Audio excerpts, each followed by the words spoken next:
salut à tous, bienvenue à Samsan Gozal Pagoda. Ouais, j'ai pas choisi la plus facile à prononcer. Mais si j'ai choisi cette pagode, déjà c'est parce qu'elle est pas loin de la maison. Et puis aussi quand j'étais en mode exploration, j'étais en train de marcher justement ici au même endroit. Puis j'entends derrière moi, bonjour monsieur. Bon, je fais pas attention, je me dis j'ai pas dû bien entendre, mais non, de nouveau on incite bonjour monsieur.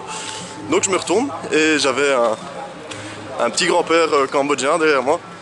Et ça venait de lui, ça venait de lui en effet, donc j'ai essayé un petit peu de discuter avec lui. Bon, malheureusement, tout ce qui se souvient du français de l'époque à Indochine, bah, c'est bonjour monsieur, merci beaucoup, 2-3 chiffres, mais ça fait plaisir. Donc si on est ici, comme vous avez pu le voir, c'est parce qu'il se passe quelque chose. Et oui, en effet, aujourd'hui c'est Chunben. Alors Chunben, quoi c'est que c'est?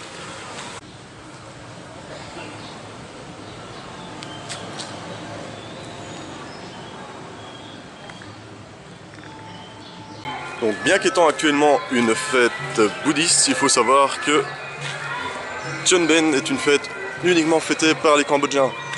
Car c'est une fête qui est beaucoup plus ancienne, qui remonte à l'Antiquité, époque où le royaume khmer était brahmiste.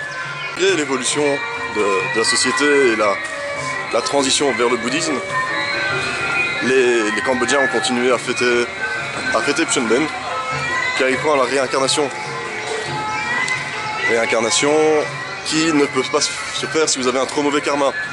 En effet, si vous avez un trop mauvais karma, vous pourrez rester bloqué dans le monde des esprits.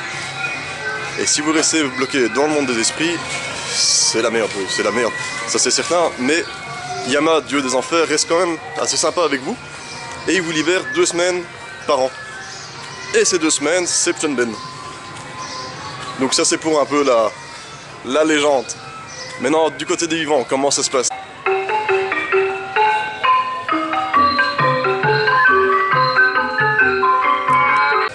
Alors pour les vivants, comment ça se passe? C'est très simple en fait, ces 2 semaines consistent à se souvenir des esprits défunts. Et il faut s'en souvenir en priant pour eux, en faisant des offrandes et en allant à la pagode tous les jours. Bon, maintenant c'est pas nécessaire que tous les membres de la famille soient là tous les jours, il faut juste un représentant qui puisse donner le nom des défunts dont il faut se souvenir. Après, les moines font des prières de 4 h du matin jusqu'en début d'après-midi, plus ou moins, ça c'est pour les 14 premiers jours. Voilà. Maintenant, les 3 derniers jours sont fériés, donc la majorité des choses sont fermées. En ville, ici à Phnom Penh, tout est fermé, il n'y a plus rien pratiquement. Et ça c'est afin de permettre aux gens de retourner dans leur village natal pour fêter le dernier jour en famille, car oui, le dernier jour est le jour le plus important de Chunben. C'est à ce moment-là, enfin, le dernier jour, il commence d'abord la veille. Je vais aller un peu plus loin parce que je crois qu'on m'entendra pas en fait. Donc ça commence le soir jusqu'au petit matin, le sermon des moines.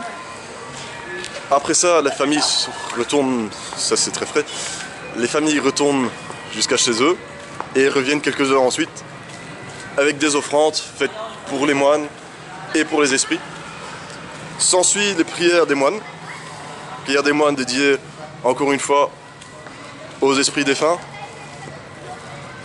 Et la fête se termine enfin par un banquet familial au domicile le soir même. Alors à la base j'avais prévu un texte que j'ai oublié à la maison, donc je vous ai fait ça un peu en mode impro. J'espère que j'ai pas oublié d'éléments, ça je verrai ça au montage. Mais dans le pire des cas, si j'ai vraiment trop oublié, bah, je ferai une nouvelle vidéo demain. C'est ce que Phnom Penh va vous faire. Chunben c'est sur 2 jours, donc je verrai toujours moyen de me sauver la mise là-dessus. Alors aussi, deuxième chose, je vous filme les alentours de la pagode et pas l'intérieur, parce que pour moi ce qui se passe à l'intérieur c'est un peu privé. Je viendrai pas filmer le sermon d'un curé ou quoi que ce soit. Si vous voulez, vous pouvez venir voir, visiter, il n'y a pas de problème, c'est ouvert. Mais voilà, ce qui se passe, les niveaux des prières et tout ça, pour moi c'est privé, donc ça restera à l'intérieur. J'espère quand même que cette vidéo vous aura plu. Si jamais j'ai dit des conneries et que vous avez repéré, vous pouvez le dire dans les commentaires. De toute façon, dans la description, il y aura les sources sur lesquelles j'ai trouvé mes infos. Et voilà, donc je vous dis à bientôt pour la suite des aventures.